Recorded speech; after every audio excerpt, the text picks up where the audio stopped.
So from the butler's pantry, we'll work our way backwards from the dinner table down to the kitchen. So we'll get down the stairs here.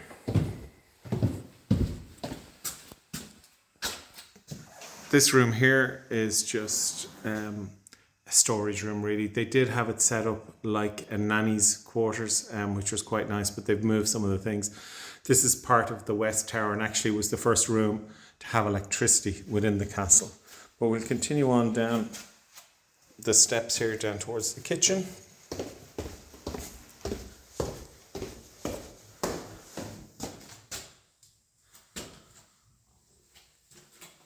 And we can see it's getting darker as we go further downstairs. This is all the original flooring here. And you can see from the visual cues what this room was used for. So this is where it's the meat larder unit, and this is where a lot of the butchering would have been done for all the animals and game that they would have on the estate. And you can see here with the marble table, the worktop that we have here, there's perforated holes in it, and no prizes for guessing. That's for all the blood to travel down through the holes, and it will be captured underneath in probably in some kind of a basin or tin tub or something like that, and that blood would then be used for things like black puddings and for maybe stock or for soups and things like that. One real feature about cooking back in the 1800s was nothing was wasted at all. Also have an example here of what we see here as what we would consider to be an ice box, but actually in fact would have been probably the earliest refrigerators that you would see. So this will be packed with ice, and then the fish or the lobster or whatever the family were having for dinner that evening will be stored in this or for the next day. And we have a nice little spigot here and runoff, so a little tap to let the iced water out, so it doesn't get waterlogged within it. We can also see up on towards the roof here, we can see some meat hooks. So this is where the meat and the game, as you can see there, would all be hung and hung to be prepared for cooking. Okay, it's a lot colder down here. Obviously, they didn't have, as you can tell by the refrigeration, this to keep the food, the fresh food as fresh as possible. You want to keep it at cool temperature, so it's quite cold down here. So this would be a naturally ideal environment for storing your food and your game and things like that before it was used. But back then you didn't hold on to fresh food for very long. It was almost eaten the same day. For that reason, there was no real storage options outside of the one that we have here. So now we walk into the kitchen. This would be the warmest room in the house. You can see the double stove over there to my right. Straight in front we have the classic country dresser, which is displaying all the wares that the kitchen has to show off. On this side here, the window side here, this is where a lot of the prep work, baking work would be done, where there's natural light. You can also see we've a stone cover here where a lot of the baking would have been done and prep and the flour and things like that. And when we turn around, we can see the kitchen table here. So this is where the servants would also come down and have their meals. And one of the nice features, I think, about certainly the servants working downstairs was that they had their meals whilst the food was still very hot. You saw the journey that I came down from the butler's pantry, and you can see if we look over here, there's a little hatch over here. So the food would be cooked, prepped and gotten ready and put onto the plates and cloches and passed over to the hatch here where the footmen would come down and collect it and bring it up to the butler's pantry, prep it up there and then serve it for the the guests and the family. And by the time the family would actually eat, the food would actually be quite lukewarm, I would imagine. So one up for the servants down here. They're getting their food straight from the hot stoves right to the table, which is really nice. And really nice feature here as well. And you'll see if you've ever seen any of the old big houses. I know I've seen this in Strokestown House. This piece of kit here. This is what's known as a hastener. Okay. And essentially, what you do with this now, I'll just turn it around here, is you have this piece here, which is, there's a key attached to it. You would hook your meat onto the little hook here. You'd pop the key into the little slot here.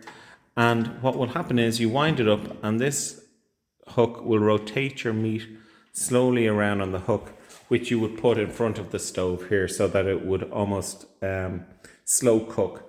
And you can see, if you can see down here, there's little grooves down at the bottom here. So that's to capture all of the grease. And there will be a little tray underneath here. So the tray will come out with all the lovely grease, pop it into the pot here, into your soups and flavorings, and off you go. And you could also see on top of the stove here, we have some irons, some flat irons. So this would be where, again, many of the ironing would be done. So we have what's known as a flat iron here, and these always operated in sets of 2. Okay, so you would have that iron and you would put it down on the stove to heat it up, and when that was hot enough, you would use that to iron all the clothes. But you would need another one on the go ready, because the heat in these wouldn't be, it's not like an electricity plug where you plug it in and you can iron away for as long as you like. The heat will eventually dissipate. So you'd need another set to go with that. The stove itself is the original stove. This was put into the kitchen circa 1830s, 1840s. It's a double stove, and then we have a small spare or extra one on the side over here for additional cooking and baking. Okay, so we'll continue on this one right through to the scullery, and this is where all of the plates, the washing up would be done. You can see the low sink here. Again, this will be original feature stone sink here. I often get asked, why is the sink so low? And then I just point out, look at the size of these pots. And these pots are cast iron pots. If you were scrubbing these pots, you wouldn't want to have to lift them very high. So the fact that they're low on the ground meant it was a lot easier to wash them and scrub them and move them around. Also, this is the room where the youngest servants in the house would start their career, if you like, in the big house in service. It would be in the scullery, and that's where often you would find sons and daughters of other servants at the house. They would get their children in from the ages of 12 to start working in here and secure a place. So, it was a pretty tough start to their working career. And when we go on the tour, when I bring people on the tour in here, I do like to show them lots of the different items, the cooking implements, the pots. We also have some lovely molds here which will be packed with fruit and ice, and would feature as a dessert. And we also have other implements that you would see. So we talk about the shoemaker's last here for repairing and making new shoes. This is one that many people, particularly non-Irish people, would have said, I've never seen this, and they've no idea what this is. And as I'm sure you know, this is an old Victorian hot water bottle.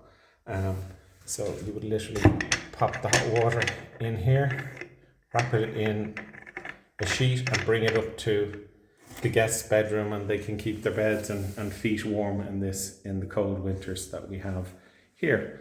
Now we'll just walk down from the scullery, and this brings us back out towards the stairs up to go return upstairs. But as we go along here, there's photographs on the wall of former employees, and there's clues to what they do.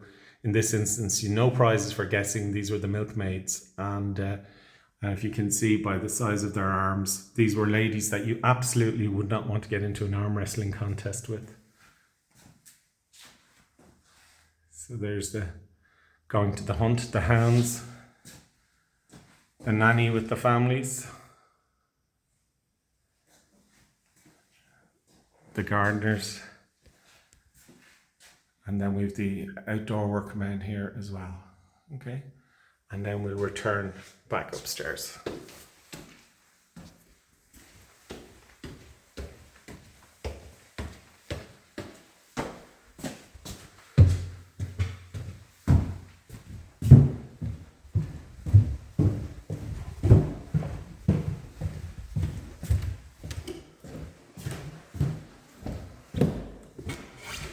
So, back into the sunlight and a south-facing room, which is lovely. This room is known as the morning room, as in time of day, and was really the main room for the lady of the house. When we talk about big houses and we look at the history of the house, men tend to dominate the houses in particular, and the ownership. But Ardgillan is, in my opinion, I don't say unique, but it's really interesting that the lady of the house, Marianne St. Ledger, and I talk about the lady of the house when the house was going through its golden period from 1807 onwards. She moved here when she married the Reverend Richard Taylor, and she went on to have 7 children. The last she actually had when she was 44, which back then would have been, incredibly old, I think. She didn't get married until she was in her 20s, which again was quite old. She was a very independent woman. And that independence permeates through a lot of the letters that we see her children have written to her over the years. There's a lot of affection, a lot of love, which kind of stands out because historically you would always think of the Victorian Ireland as you would in England, where children are seen and not heard, almost like servants. And there was very little love, demonstrative love, I would say. It was certainly something that was not shared openly. But certainly with her and with her children, there seems to be a very open relationship, which is really, really interesting. And her shadow looms large over this particular castle. This room itself is south facing, and we'll get lots of beautiful morning light. So this is the room where she would do a lot of her correspondence. We have a writing bureau here to demonstrate that, and she would meet with her chief housekeepers and cooks and plan the events of and the menus for the week and things like that in this particular room.